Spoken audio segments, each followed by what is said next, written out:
Ayan guys, nagsisimula naman tayo bumiyahe.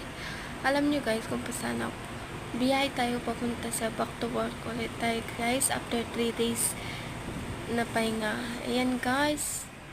So, nagdadrive na tayo patungo sa aking trabaho. Papuntang New Manila, Quezon City guys.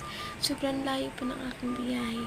At ayan, sobrang init talaga guys. Buti na lang at hindi pa masyadong traffic at maaga tayo bumiyahe. Ayan guys, tingnan nyo ang kapaligiran. Sobrang init talaga guys.